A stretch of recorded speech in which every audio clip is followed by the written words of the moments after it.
আমি আমাৰ পৰিয়ালটোৱে এই পৰম্পৰাগত আমাৰ গৰু বিহু উৎসৱটি আমি পালন কৰিছোঁ। আমি মাহ হালধিৰে এতিয়া গীৰ গায়েও মানে মাহৰ গুণ হালধিৰ গুণ বৰ ভাল পাইছে শুনি গতিকে মাহ হালধিৰে আমি নোৱাইছোঁ। আমাৰ সকলোৱে মিলিজুলি আনন্দমুখ পৰিৱেশত গৰু বিহু উদযাপন কৰিবলৈ ওলাইছোঁ। ইয়াৰ পিছতে আমি গৰুক গা ধুৱাম। তাৰপিছত আছেই আকৌ ইপিনে খেদিনিতে লাও খা বেঙেনা খা মোৰ গৰু দিনে দিনে বাঢ়ি যা, সেইবিলাক মাখিয়তী দীঘলতি যিবিলাক আমাৰ ঐতিহ্য আছে সকলো আমি ৰক্ষা কৰি পেলাই আমি কেনেকৈ নতুন প্ৰজন্মক আমাৰ যে এই চহকী আমাৰ যে পৰম্পৰা যে ইয়াক কেনেকৈ আমি ৰক্ষা কৰিম, কেনেকৈ ইয়াক নতুন প্ৰজন্মৰ মনত সোমোৱাই দিব পাৰোঁ।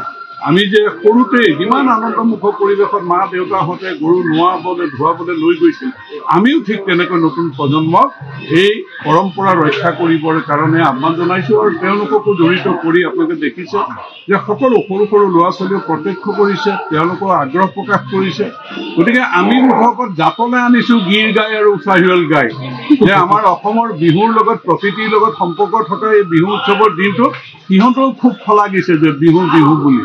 গতিকে আমাৰো ভাল লাগিছে যে আমি আচলতে আমাৰ ঐতিহ্য পৰম্পৰা ৰক্ষা কৰাৰ ক্ষেত্ৰত বৰলীপৰীয়া কন্যাকা বহুমুখী ফাৰ্মে আমি যি পদক্ষেপ গ্ৰহণ কৰিছোঁ সঁহাৰি পাইছোঁ। সকলো আনন্দমুখ পৰিৱেশত আজি সমূহ অসমবাসীলৈ আমি ৰঙালী বিহুৰ শুভেচ্ছা জ্ঞাপন কৰিছোঁ।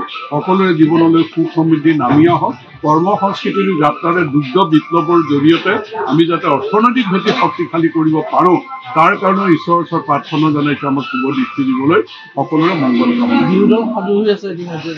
ইয়াততো এইটো স্বতঃস্ফূৰ্ত যে ইয়াত জানে যে ইয়াত গৰু বিহুৰ দিনা আমাৰ পৰম্পৰা ৰক্ষা কৰি গৰু নোৱা ধোৱা কৰিব আৰু ওচৰৰে আমাৰ ঢুলীয়া বা নাচনী যি আছে তেওঁলোক স্বতঃস্ফূৰ্তভাৱে আমি নাজানো আহিব বুলি, কিন্তু তেওঁলোক আহি উপস্থিত কৰিছেই।